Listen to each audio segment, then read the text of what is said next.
네, 안녕하십니까. 네, 박건배입니다. 자, 이번 시간의 주제는 변압기의 여자전류 왜곡과 삼고조파라고 하는 주제를 가지고 이야기해 보도록 하겠습니다. 자, 본문으로 들어가 보죠. 자, 여기서 보는 이 그림은 이 철심, 이 변압기 철심의 자화 특성 커브입니다. 근데 그 중에서 이제 자석과 전류 커브로 이제 보여드리고 있죠.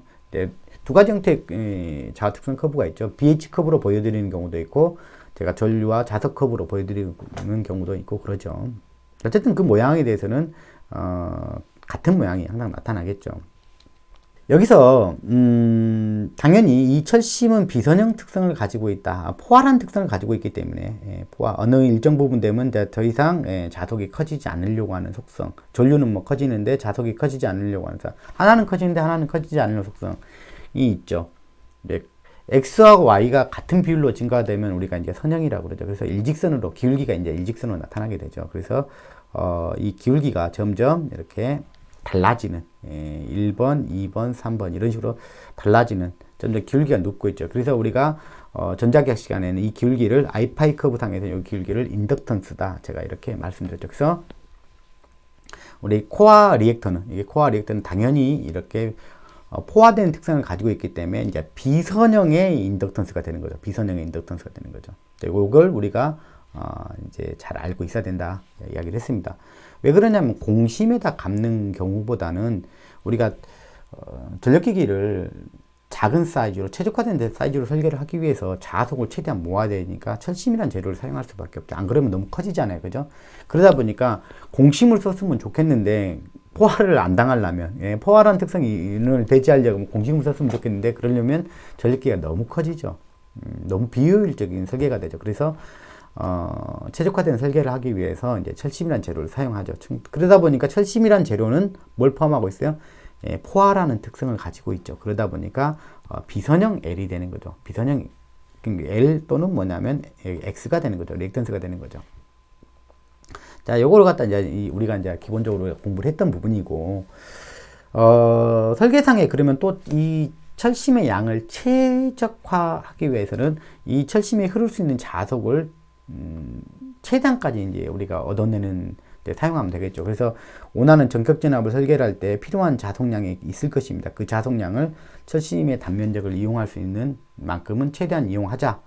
그런다고 해서 뭐 이렇게까지는 할 수가 없는 거고, 이렇게까지는 할 수가 없는 거고, 그러면 이게 완전히 이제 대놓고 포화된 지점이니까, 그래서, 말은 이렇게 이야기를 합니다. 우리가 포화의 초입점까지, 포화의 초입점까지는 우리가 사용하자. 이런 겁니다. 그러니까 이걸 갖다 포화라고 보기는 그렇지만, 어쨌든 포화가 뭐 되기 전 정도 시점, 깔랑깔랑 포화가 되기 전까지는 우리가 이 자석을 얻는데 쓴다라는 이야기가 되겠죠.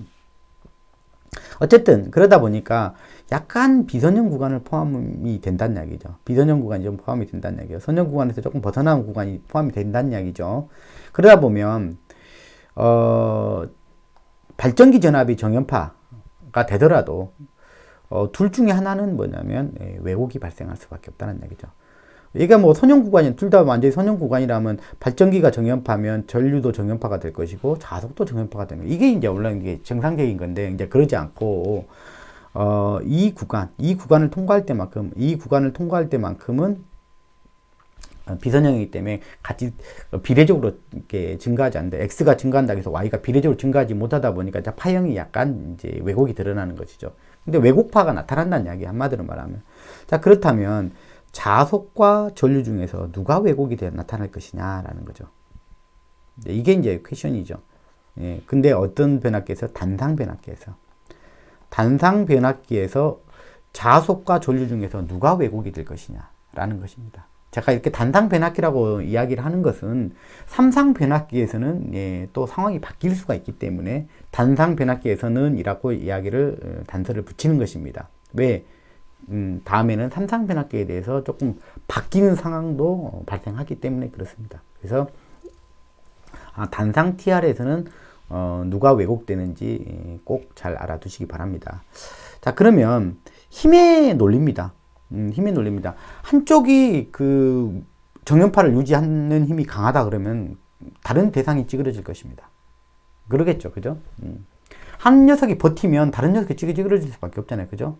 뭐 예를 들어 전류가 정연파다 그러면 자석이 찌그러질 것이고, 자석이 정연파를 유지하려고 하는 힘이 강하다 그러면 전류가 왜곡이 될 것입니다. 자, 이런 이야기입니다. 자, 그러면 여기서 단상 변압기에서는 누가 정연파를 유지하려고 하는 힘이 더 강하냐, 이제 그거를 우리가 고려를 하는 것입니다.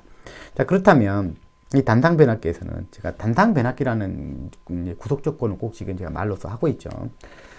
발전기 전압이 정연파라 그러면 이 전압, 이 유기기전력과 발전기 전압은 두 개가 항상 균형을 이루려고 하는 쪽으로 힘이 가장 강하게 작용합니다. 균형을 이루려. 그리고 크기도 같이 하려고 그러죠. 같이 하려고 하는 쪽으로 계속 작용하죠. 그리고 뭐예요? 위상은 물론 본질적 위상은 두 개가 180도 틀어져 있다고 했죠. 그죠? 왜냐하면 이 두 개는 합쳐져서 0이 돼야 되기 때문에. 그렇죠? 자, 그러면 얘가 정연파면 얘도 뭐 어떤 파를 유지하려고 한다는 이야기예요. 파형 자체도 예, 그렇습니다. 얘도 정연파를 유지하려고 하는 힘이 강합니다. 그렇다면 이 유기기전력은 이렇게 쓸 수가 있죠. dt분의 d파이죠. 근데 이 파이는 어떤 파이냐면 이 파이예요. 그죠? 얘가 정연파를 유지하려고 한다 그러면 당연히 얘도 정연파가 되어야 정연파가 되는 거잖아요. 그죠? 아니, 위상은 90도 차가 나겠지만 미분함은 파형이 바뀌지는 않지 않습니까? 파형이 바뀌지는 않지 않습니까? 정연파면 정연파인 것이죠. 그죠? 얘가 정연파를 유지한다 그러면 얘가 정연파를 유지하려고 하는 힘이 강하겠죠. 이 관계에 의해서. 얘가 정연파면 얘도 정연파를 유지하려고 할 거예요. 그러면 자석도 정연파를 유지하려고 하는 쪽에 강한 힘이 작용된다는 얘기죠. 그러면 뭐 정해졌네. 자석이 정연파를 유지해버리면 누가 왜곡이 될 수밖에 없다는 얘기예요. 전류가 왜곡이 될 수밖에 없다는 얘기입니다. 그래서 결국 오늘 그 주제처럼 누가 왜곡이 돼요? 여자 전류의 왜곡. 여자 전류의 왜곡. 그렇다면 자석은 정연파를 유지한다는 것입니다. 자, 이 곡선은 앞에서 봤던 이제 자석과 이제 전류 곡선이 아니라 이제 BH 커브이죠. 자, BH 커브인데 이거는 하나 이제 소프트 아이온의 그 예입니다. 일반적으로 이게 상용적인 변압기 경우에는 한 자석 밀도로 보면 한 1.4에서 5테슬라 정도 요 영역에서 주로 우리가 설계를 한다고 합니다. 그러니까 여기서 보더라도 여기를 좀 확대해서 보면 이 구간이 이제 선형성을 살짝 벗어나려고 하는 구간이죠. 이제 요 정도까지 설계를 한다는 얘기죠. 조금 더 올려버리면 이제 조금 더 포화가 확실하게 되니까 아마 이렇게 될 겁니다. 아이파이 커브성으로 보면 여기 기울기가 L이 된다겠죠. 그러니까 어차피 여기 패턴은 똑같을 거니까 조금 더 올라가면 기울기가 많이 줄어서 이제 L로 바꿔보면, 인덕턴스로 바꿔보면 여자 전류가 좀 많이 증가하게 되는 그런 경향으로 나타날 것입니다. 그래서 최적화된 설계를 하기 위해서는 거의 이제 포화의 초입점인 0.4에서 0.5테슬라 뭐 이런 근처를 갖다가 이제 실용적인 변압기는 설계를 하고 있다를 이렇게 이야기하고 있습니다. 자, 그러면 파형으로 우리가 한번 보면 이 발전기 전압, 우리가 말하면 발전기 전압이죠. 발전기 전압, 그리고 여기가 이제 유기기전력이 되겠죠. 유기기전력, 그 다음에 여기가 코어가 있죠. 자, 그리고 여기에 전류, 여자 전류, 그 다음에 여기에 자석, 이제 그렇죠. 자, 이 발전기 전압이 이제 이 정연파를 갖다가 유지한다면, 자, 얘가 이제 정연파로 공급을 한다면 당연히 선형이라면 얘도 정연파가 될 거고 얘도 이 자석도 정연파가 될 거예요. 근데 이 두 관계가 서로 밸런스를 맞추려고 하는 그 힘이 이 회대선 강하기 때문에 얘가 정연파면 얘도 정연파, 그러면 얘도 정연파를 유지하려고 하는 힘이 강하다. 그래서 전류가 찌그러질 거다. 그래서 이 정연파를 유지하는 것은 누구냐? 정연파를 이 둘 중에서 자석과 전류 중에서 누구냐 그러면은 자석이다. 자석이 정연파를 유지한다. 어디에서는요? 단상 변압기에서는. 자, 그러면 뭐 안타깝게도 이제 전류가 이제 왜곡이 생길 수밖에 없어요. 그래서 이런 모양으로 왜곡이 됩니다. 이게 이제 여자 전류입니다. 여자 전류가 이렇게 왜곡이 됩니다. 그래서 이 왜곡된 파형을 갖다가 퓨리어 트랜스폼이라고 하는 분석을 가지고 수학적인 분석을 가지고 이 파형을 분석을 해보니까 이걸 갖다 이제 우리가 기본파라고 하죠. 기본파의 이 녹색 파형을 기본파라고 해요. 기본파.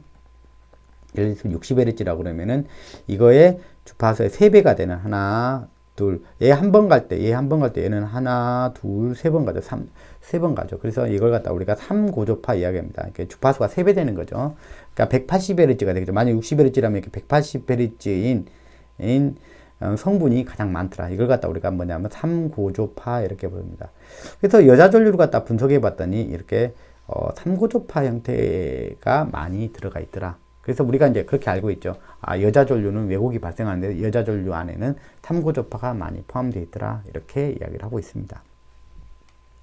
그래서 이제 약간 피크 부분에서 살짝 여자 전류가 이렇게 살짝 이렇게 3고조파가 많이 포함되어 있다 보니까 이쪽에서 약간 봉구 솟는 듯한 파형으로 이렇게 피크에서 약간 봉구 솟는 듯한 파형으로 약간 이제 관측이 되고 있죠. 이것은 이제 인위적으로 한번 뭐 기본파하고 3고조파만 있다고 해서 한번 그려본 파형이고요. 실제 파형을 한번 보고 싶은데 어떤 이제 이 논문, 자, 이 참조한 이 논문입니다. 이 논문에 나와 있는 파형을 한번 본 겁니다. 여자 전류 파형을 본 겁니다. 물론 이제 자석 밀도가 1.5 정도가 되게 하는 1.5 되게 하는 전류가 흘렀을 때, 그 여자 전류가 흘렀을 때의 값을 본 것입니다. 실제 파형을 보는 것은 상당히 의미가 있습니다. 실제 파형을 보니까 여기를 갖다 센터로 이 파형의 중심이라고 본다 그러면은 여기 이쪽과 이쪽이 이제 대칭이 아니죠. 아까 이제 기본파하고 3고조파만 있었을 때는 완벽하게 이제 대칭 파형이었는데 실제 파형을 보니까 대칭 파형이 아니죠. 약간 대칭이 아니고 약간 비대칭 파형을 가지고 있죠. 자, 그것은 당연한 게 자화 특성 커브를 갖다가 요런 커브만을 가지고 봤을 때는 그렇게 나오겠죠. 정확하게 그렇게 나오겠죠. 근데 그게 아니라 실제 파형은 이렇게 녹색 파형처럼 어떤 파형이에요? 히스테리시스 파형이죠. 히스테리시스. 히스테리시스 파형이죠. 그래서 히스테리시스까지 고려해서 전류하고 여기는 이제 자석이 이제 정연파를 유지한다 했으니까 자석을 갖다 정연파로 둔 상태에서 전류를 그려보면 자석을 갖다 정연파로 둔 상태에서 그려보면 뭐 자석이 뭐 0일 때 자석 여기가 0이잖아요. 여기가 아이파이 커브상이니까 자석이니까 자석 여기 1일 때 1번 자석이 0일 때 0일 때라는 것은 6일 때잖아요. 0일 때, 자석이 0일 때. 지금 검정색이 이제 자석 방향이니까 0일 때 전류는 이만큼을 가지고 있죠. 그래서 1번 여기다 찍어보고, 뭐 이런 식으로 찍어본 거예요. 뭐 여기 때. 이때 자석과 전류 관계를 본 거죠. 그러면 전류는 이만큼이죠. 자석이 여자석일 때 전류는 그것보다 조금 더 올라가 있죠. 이렇게 해서 한번 그려본 거예요. 이렇게 그려보니까 이렇게 약간 여기 중심에서 봤을 때 완전히 대칭이 나오지 않더라. 그럼 이런 모양은 비슷하죠, 그죠? 이런 모양이 비슷하게 나오죠. 자, 그래서 실제로는 이제 히스테리가 고려된 파형이 맞겠죠. 그래서 실제는 이렇게 나오더란 이야기입니다. 자, 그리고 나서 이제 하나 정도 좀 더 보고 싶은 게 뭐냐면 변압기를 우리가 변압기의 등가이로를 보면, 자, 보세요. 우리가 지난 시간에 등가이로는 다 그려봤죠. 뭐, 어쨌든 간, R도 있고, L도 있고요. 그 다음에 여자회로가 있었죠. 여자회로가 이렇게 있죠. 이제 이렇게 가죠. 자, 이게 이제 1차측만 그려본 건데, 이제 V1, R1, X1. 그 다음에 여기가 XM. 자화 리액턴스죠. 여기에 이제 여자 전류가 요 회로에 여자 전류가 이렇게 흐르죠. 여자 전류가 흐르는데 이게 이제 여자 전류라고 제가 표현하는 거예요. 여자 전류가 흐르는데 여기서 I0는 여자 전류가 아닙니다. 3고조파 전류입니다. 3고조파 전류. 이게 3고조파 전류는 이제 우리가 어떤 전류라고 하면 영상분 전류라고 이야기를 합니다. 영상분 전류.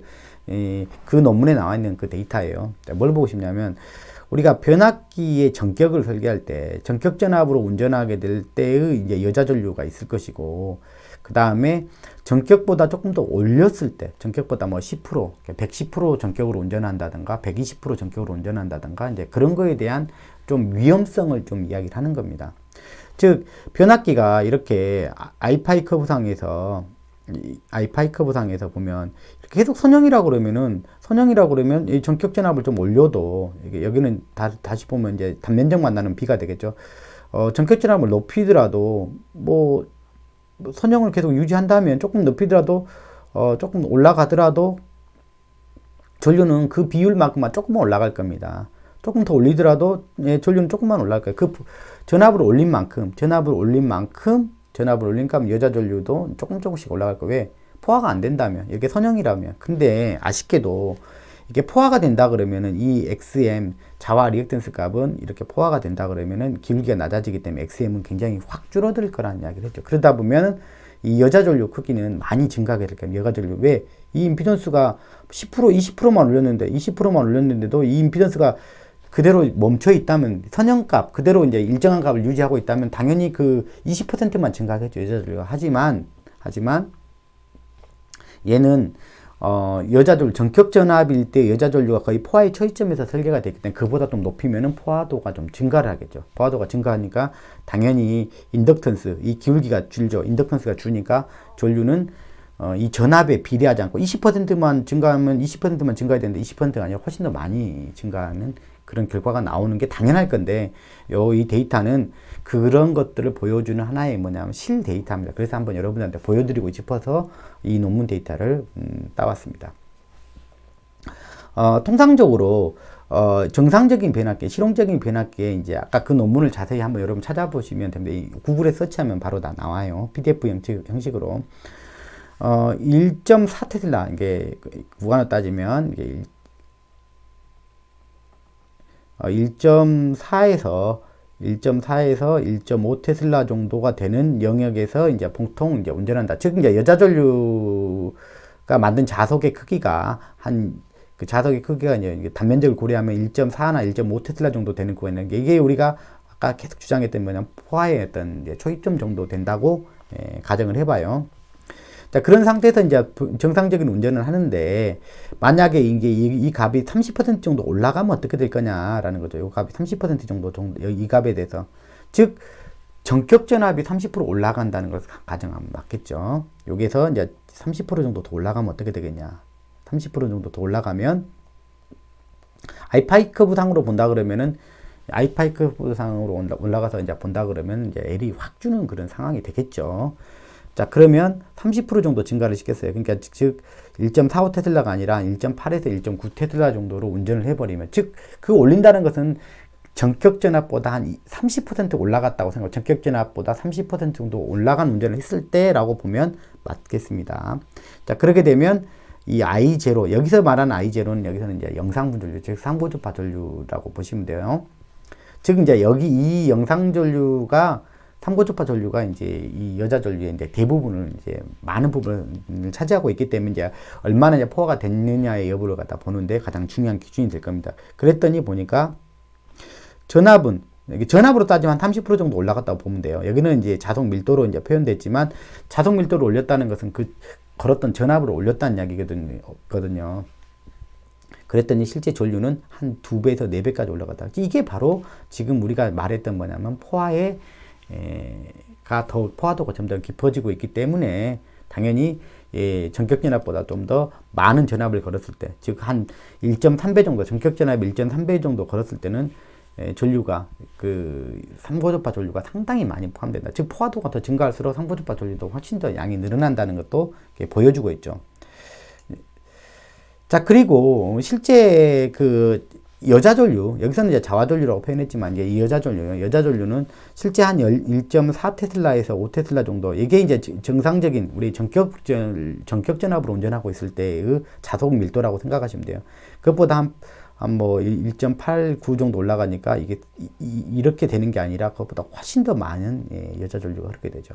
아까 경우로 따진다 그러면 한 뭐 여기 값 뭐 대충 찍어보면 알겠죠. 여기 값보다는 그 크기가 뭐 1.8 테슬라 되면은 뭐 2배 뭐 이렇게 이상 넘어가 버리는 거죠. 그러니까 전격에 비해서 뭐냐면 우리가 전격 전압보다 조금 더 올렸을 때 훨씬 더 이제 포화도가 증가해서, 즉 우리가 회로로 따지면 인덕턴스가 확 감소하는 거죠. 자화 리액턴스가 확 감소하는 거죠. 그러니까 여자 전류는 확 증가하고, 그 다음에 이제 삼고주파 비율도 확 늘어나는 거죠. 포화도가 깊어지면 깊어질수록 이제 삼고주파 포함된 양도 많이 커진다, 이렇게 보시면 되겠습니다. 자, 오늘 이 시간에는 변압기의 여자 전류 왜곡과 삼고주파에 대한 내용으로 봤습니다. 특별히 오늘 내용은 삼고조파, 즉 여자 전류 안에 삼고조파가 포함됐다는 내용입니다. 그러면 일반적으로 우리가 단상 변압기에서는 자석은 정연파를 유지한다는 것입니다. 자석은 정연파를 유지하고 여자 전류가 왜곡이 된다는 그 사실을 여러분들이 꼭 오늘 좀 기억했으면 좋겠습니다. 그리고 제가 이 강의를 하면서 하나 정도 더 말씀드리고 싶었던 것은 뭐냐면, 변압기를 전격 전압으로 운전하지 않고 그것보다 더 높여서 운전할 때 포화도가 이제 증가할 거기 때문에, 즉 여자 전류를 설계할 때 자석을 갖다 어디까지 쓸 거냐고 설계할 때 포화의 초입점까지 설계를 하기 때문에 전격 전압을 조금만 높여도 포화가 시작된다는 겁니다. 그래서 뭐 10% 올리면, 전압을 10%만 올리면 여자 전류가 10%만 증가하는 게 아니라 더 많은 비율로 올라가게 되니까 이걸 우리가 항상 주의 운전을 해야 된다. 그 부분을 또 말씀드리고 싶었습니다. 네, 다음 시간에 뵙겠습니다.